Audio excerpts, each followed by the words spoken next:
Hi, wedding pros. Kate Foster with Hospitality Marketing Solutions here, and I am thrilled to have a few minutes to speak with you today. I have been in the wedding and event industry for over 25 years, and now as a sales trainer and consultant, I am on a personal mission to help pros like yourself overcome their ick around selling and really build an unshakable confidence in your sales skills and your sales strategies so that you can get back to your zone of genius, and that's being the creative wedding pro that you are. Today, I'm thrilled to be able to share with you 3 mistakes that I think you could be making in your sales process. And I'm going to give you some actionable tips that I think is going to improve your customer experience and help move the needle toward improving your booking conversions. Let's dive right in and talk about a few things that we can look at. First, I want to encourage you to speed up your response times. This is one of the biggest mistakes that we see in this industry. Your response times are costing you bookings, and you might not even realize that it's happening.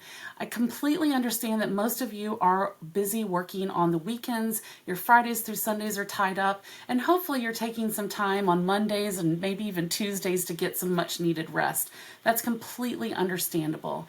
If you are fortunate enough to have someone that is able to reply or take calls during that busy time when you are out of the office, that's fantastic. But I recognize that many of you are solopreneurs and we just don't have that extra staff to help with us. So it falls on you to make sure that we are getting to our customers faster. I like to say that 24 minutes is the new 24 hours when it comes to our responses. Today's couples are used to having a plethora of information at their fingertips.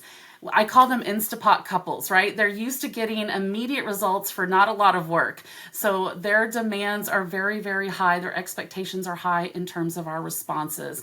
It is imperative that we are setting ourselves up for success with our first touch.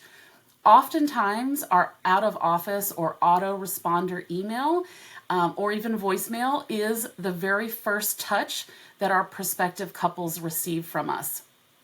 Now, if you're like most people out there, you have got something dialed in that's pretty generic that says, thank you for your inquiry. I'm on location with a wedding this weekend. Please know that I'll get back with you as soon as possible. And for urgent needs, please call my cell. And this is what we're seeing across the board. And there's usually some variation of that, but in general, it's pretty generic. And it usually gets sent, within the first 30 to 60 seconds of that inquiry. And it lets that couple know that this is absolutely an auto-generated response. If that is you, I'm going to give you some kind of guided tips on how we can improve that. It's okay to have an out-of-office response. That is just the reality of what we're doing. But we need to make sure that that first touch is more powerful in the way that it is structured. So here's some things that we can do to make it not be robotic and have it feel like it is more personalized, but more importantly, that it's more productive. One of the first things that you can do is shift the time that it responds to the inquiry. So when an email comes in, instead of getting an autoresponder within 30 to 60 seconds, set it up to respond 15 to 20 minutes later. The reason for that is we already know that if it's coming through immediately, it's generic, it's templated, it's an out of office. So most of the time our couples aren't even bothering to read it. But if it is 15 to 20 minutes later, then it is most likely something that they think, anyway, was sent with intentionality. So that's the first thing that we want to change. Next, we need to draft emails that are built around our personality and our professionalism. And that means that every single time you're leaving the office, at very minimum every single week, you need to be changing the content of this out-of-office responder. If you have the same information that was from last weekend, this weekend, you're not personalizing it enough. Make sure that you're telling them what you're doing, where you're at. Obviously, we're respecting privacy, but you could say something like, I'm currently designing florals for a stunning vineyard wedding in Asheville. And give it more personality, give it more energy. We don't want to just be generic, I'm out of the office, I'm unavailable, I'm busy. We don't want to be doing that. We can build some social proof when we start to talk about what we're doing and where we're at. Again, keeping privacy in mind, we don't want to give specifics that could potentially be detrimental, but you can give a little bit more detail. And then from there, we need to give relevant information that, again, is going to help keep that couple engaged with us in terms of conversation. So if you are a vendor that can provide pricing, you need to provide it immediately in this out of office responder. It needs to have a link, or there needs to be an attachment so that they can receive that information. If you're a caterer or a DJ or maybe even a venue that could have a few questions and then be able to draft a proposal and generate pricing, build a functional type form, a Google Doc, have a link to a questionnaire that allows that prospective couple to quickly fill it out and get pricing back. All of this can be taking place while you are on location working a wedding. Set yourself up with these automations so that it can be active in the way that it's communicating. We are not gatekeeping prices anymore, folks. We are not waiting to give them that information, because your couples are doing silent searching right now, and they're getting all the details together before they make their decision of who's even going to be on the short list. You're still going to get a chance to sell them and build value about your product and your services, but if they can't afford you and they don't know if they can afford you, you might not even get the conversation. So send them what you can, even through your out of office. Next, it's important that you include a calendar link option. If you are not using calendar links, and there's tons of different integrations out there, but you are really dropping the ball here, guys, and probably doing a lot more work than you need to. What a great thing to come back to the office to on Tuesday or Wednesday and see that you have several appointments already on the books. So make that out of office email really stand out. Now, if you really want to take this to the next level, and I am a big fan and proponent of this, record a video and put it in the body of your out of office. I love doing this when I'm working on location. As soon as I drop in somewhere, I'll take a video, a selfie style video, and just say where I'm at. Maybe I'll say I'm working in Dallas this week, or I'm in San Diego this week. It does show personality. And again, I'm building some relationship equity here by showing that I am out in the field doing work. You can use a platform like BombBomb or Vidyard that will allow you to drop in an active video into an email, and it's not a sketchy link. It actually shows the video. It's a moving video. There's a GIF, and it shows how long the video needs to be played for. I highly encourage you to consider using video, because that is absolutely going to set you apart from the competition. I love to say that you never get a second chance to make a positive first impression, and you're out of office. Reality is that's one of the first impressions that they're going to get from you. Make sure that that out of office is much more powerful than just something generic with no personality. All right, next is we need to improve on our setting up of the next conversation. And this is something that we see is happening across the board with every vendor. And what I mean by that is, if you are fortunate enough to have a conversation via phone or email with a prospective couple, and you vibed, everything's good, and we're sending out a proposal at the end of the conversation, as things are moving to a close, we say something like, that proposal's on the way, it was so great talking to you, look forward to hearing from you, or let me know if you have any questions. Spoiler alert, you guys, we are making the customer do our job for us. We absolutely need to stop ending our conversations with what we call conversation stoppers,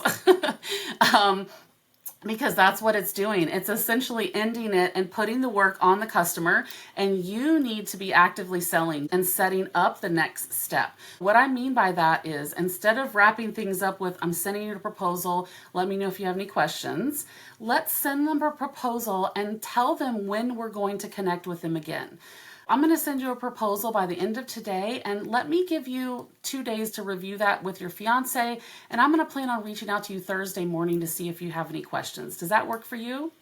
Much different than waiting to hear back from them. If you are sending them a proposal, you need to have a set up time and day of when you're going to communicate again. Be specific about when and how you're going to connect. This is showing them that you are serious about their business, and it keeps you in control of the sales process instead of just hoping that they're going to remember to call you back. Now, the key here is you've got to do what you say you're going to do here. If you tell them you're going to follow up, please actually do it. And I know that sounds obvious, but I promise you, from the hundreds of shop calls we do every single month, we do not get follow-up calls. It very rarely happens, and we're going to talk about that here in just a second. But your word is your brand, and this is an industry built on a lot of trust. So put a deposit into that relationship, build trust by following through. If you set a time and make a commitment, make sure that you reach back out to that couple when you say you're going to. All right, lastly is our follow-up. Oh my gosh, this is a big one. We really have got to improve our follow-up strategy. And when I say follow-up strategy, I'm guessing that crickets are chirping in the background here because most of you have no strategy at all. It is absolutely random, miscellaneous when you get around to it, if you get around to it. And typically this is one of the biggest places that we fall short in our sales process. We want to make sure that we have an actual strategy in place. We are not just randomly checking in whenever we get around to it. I call it sending love letters. I don't want you to send emails that are telling them, hey, I'd love to hear from you, love to know if you're still interested. We've got to be more strategic in our approach. The average couple needs 7 to 8 follow-up touches before they book a vendor. 7 to 8. And unfortunately, in our industry right now, we are usually giving up after 2, maybe 3 follow-up attempts. If you're anything like the average, we're not doing enough. And that means we have to have a better system in place. That can look like a variety of different things, and emails are absolutely fine. If we're sending emails, the thing I would recommend to you, as soon as you send a proposal, you should have a series of drip emails that are drafted and set up to scheduled send through your Gmail, your Outlook, whatever system you use, so that you can dump them in there, set it and forget it. I don't want you to have to worry about it, but have at least a series of emails, 6 to 7, set up over a stretched out period of time. Usually 30 days would be sufficient before you can walk away. Now, emails are great, and that is absolutely the easiest thing to do, but we need variety. We've got to mix up how we're reaching out. In addition to sending them an email, think how else you might want to reach out to them. Send them a text. Send them a video in the email or the text. Make it personalized.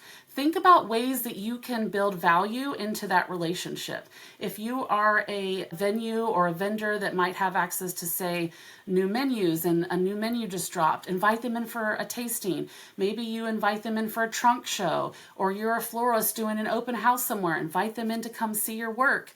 Maybe you're doing a styled shoot and you can have them come by afterwards and see your work. Think of ways that you can add value to their experience and their ability to get to know you.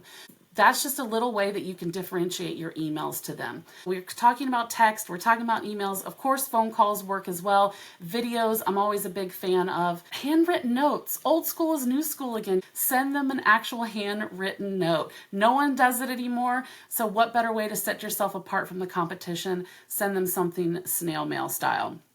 One of my favorite things to do, if you still meet with a couple in person, take a photograph of them during your consultation, obviously with their permission, especially if you're at a great location or you have something beautiful in their space that you can take with them that represents your brand. And then use a simple app or photo sharing system that will send it as a postcard or a card. And you can send it actually as a follow-up touch via mail with a personalized photo of them from the consultation with you. And if you're smart with your branding, put your brand on the front, so when that photo ends up on their refrigerator or maybe in their wedding scrapbook, they will remember you every single time they see it. A variety of different touches is going to be important and helpful. Maybe even a prepaid coffee card. I don't know if you've ever done a digital prepaid coffee. You can send Starbucks or Pete's. It goes out via email. You can also send it via text and invite them for a quick 5-minute, 10-minute consultation or follow-up appointment. I have never had anyone decline my offer for a coffee date or a coffee meeting. There's a little bit of a guilt factor associated when you've already paid for their coffee. Even if they show up to tell you they're turning you down, at least you know you can take them off of your chase file and you can move forward. So think about sending them a coffee card and inviting them for a follow-up. All of these are just different approaches to catch their attention. And remember, we need 7 to 8 touches on average to get their attention. Don't be afraid to get creative in the way that we're reaching out. I hope that you found this information to be helpful and beneficial. I'd love to stay in touch with you. Feel free to reach out and connect with me on social or LinkedIn. My company name again is Hospitality Marketing Solutions, and I would absolutely love to hear if you do implement any of these strategies, if it moves the needle for you, and any success stories that you have that you can share along the way. Thank you so much for your time, and I look forward to hearing about your successes.